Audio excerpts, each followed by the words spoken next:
Welcome to our deep dive into the life and career of Terry Griffiths. A true legend of the sport. Absolutely.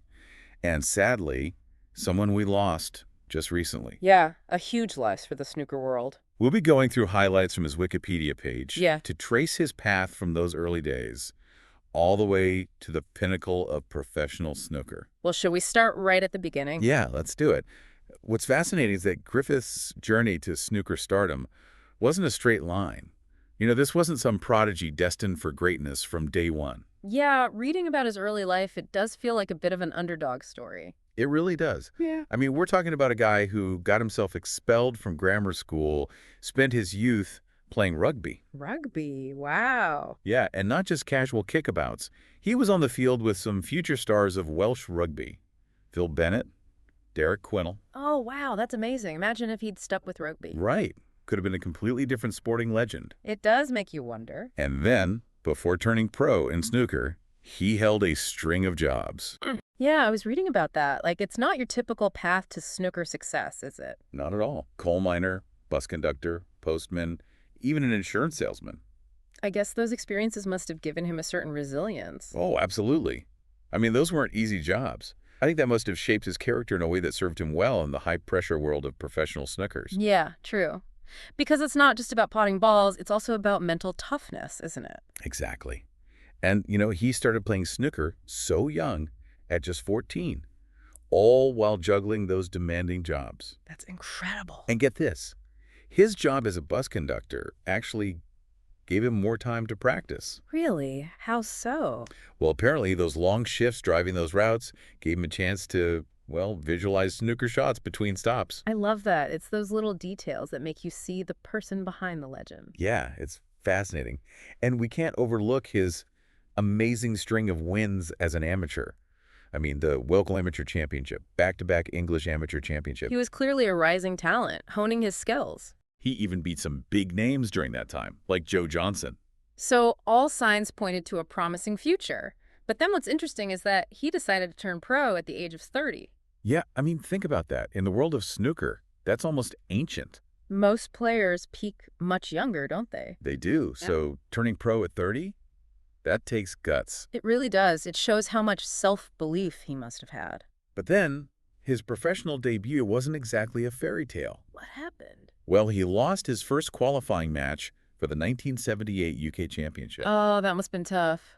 It was, especially because he had a commanding lead and then just let it slip away. I bet that was a tough pill to swallow. I can't even imagine. But with Griffiths, what we see is that resilience he had developed over the years. He didn't let that loss define him. Exactly. He didn't dwell on it. He channeled it into preparing for the 1979 World Championship. Which, just to clarify for our listeners who may not be too familiar with snooker, is the biggest tournament in the sport. It's like the Wimbledon or the Super Bowl of snooker, Exactly. held at the Crucible Theater in Sheffield. A real iconic venue. It doesn't get much bigger than that. So here's Griffiths. Fresh off that tough loss, setting his sights on the most prestigious title in snooker.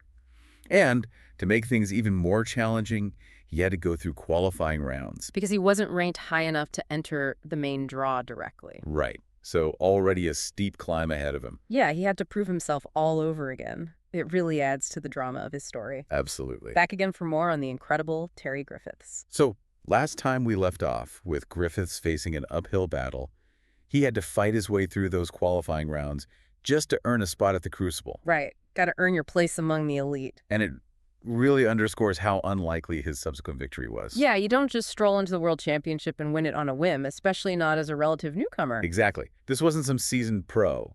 This is a guy who had just tasted defeat in his first professional match, had to claw his way through qualifying just to get a shot at the title. Quite the journey. And not to mention, he was 30 years old at the time.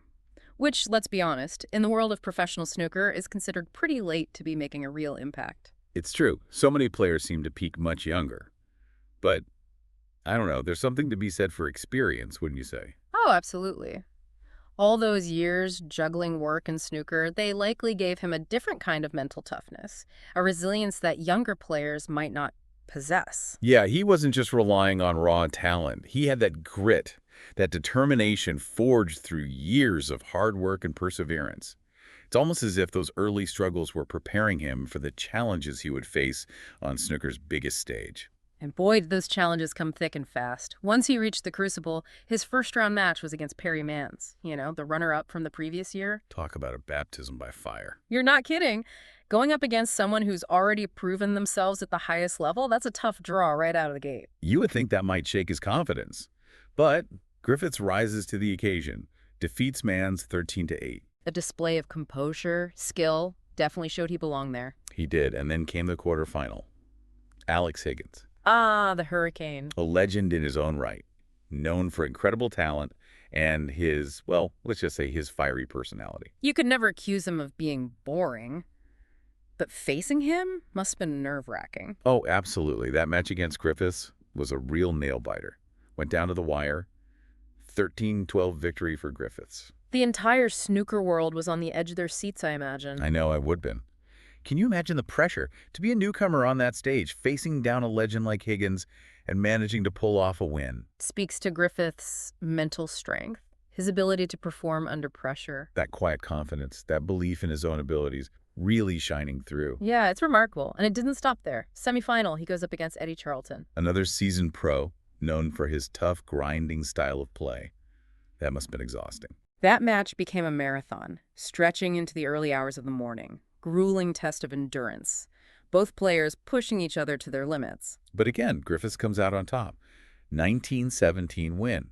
I remember reading that after the match, his response to the commentator, David Vine, was just, "I'm in the final now," Like just stating a fact, no fanfare, no bragging. Yeah, perfectly encapsulates his demeanor. So he's in the final, Yeah. defeated some of the top players in the world, and he's about to face Dennis Taylor, another player making his first appearance in a World Championship final. A clash of the underdogs.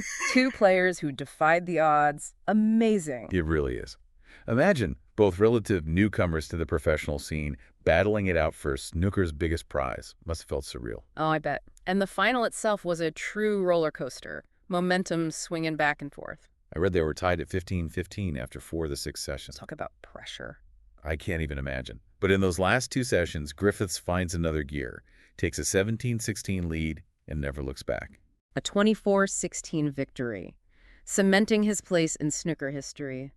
A world champion. In only his second professional tournament, it really is the stuff of legends. All comes back to that grit, that determination we were talking about. Years of hard work, those setbacks, it all culminates in this incredible moment of triumph. It's a testament to the power of perseverance, believing in yourself, never giving up.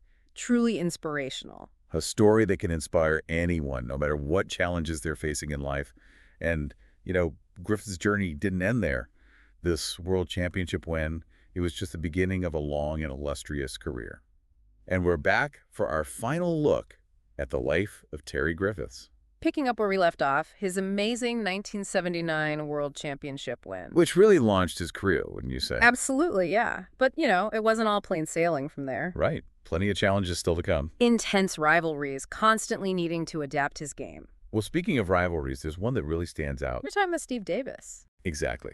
Davis was the dominant force in the 80s, and their rivalry really pushed both players to constantly improve. They brought out the best in each other. Absolutely. You could see it in their matches, this back and forth, each one trying to outmaneuver the other. And for Griffiths, that rivalry led to some pretty significant changes in his playing style. He started working with a coach, Frank Callan, which was unusual at the time. Yeah, coaching wasn't as common back then. Snooker was seen as more of an individual sport. But Griffiths, he was always open to new ideas, always looking for an edge. And Callan really had an impact. Helped Griffiths analyze his technique, develop a more strategic approach, think about the mental side of the game. But I've read that some felt this more structured approach took away some of Griffiths' natural flair. What do you think? It's a good question. It's always this balance, isn't it? Natural talent versus honed technique. Right.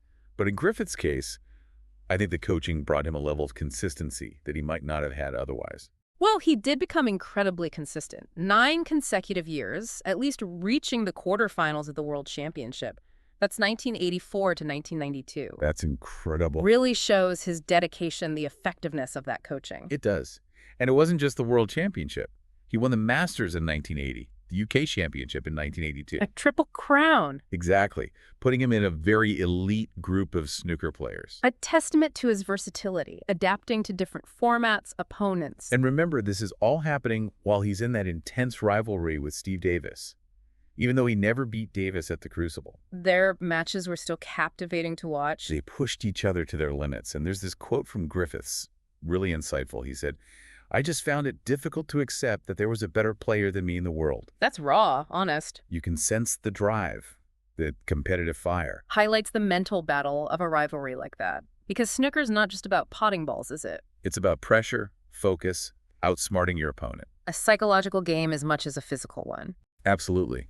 And as Griffiths' playing career progressed, you see that awareness of the mental game really coming to the forefront, especially when he transitioned into coaching. And that's where his legacy shines. Renowned for his focus on the mental aspects of snooker. Mentored some huge names: Stephen Hendry, Mark Williams, Ding Junhui. All those players credit him with helping them develop that mental fortitude to succeed at the highest level. It's like he came full circle. From those early years, working tough jobs, honing his skills, those setbacks, to reaching the pinnacle of success and then dedicating himself to nurturing future talent. A true ambassador for snooker. Opened his own snooker hall, did commentary for the BBC, developed a handicapping system. Gave back to the community, embraced the game in all its facets. Inspiring to see that passion. Always striving to improve, to give back, to leave a lasting mark. Terry Griffiths, a true testament to the power of perseverance, the pursuit of excellence, the legacy we create when we dedicate ourselves to something we love. He left an unforgettable mark on snooker, and his story continues to resonate with players and fans alike. Thanks for joining us for this deep dive into the life of Terry Griffiths, a true snooker legend. A legend indeed.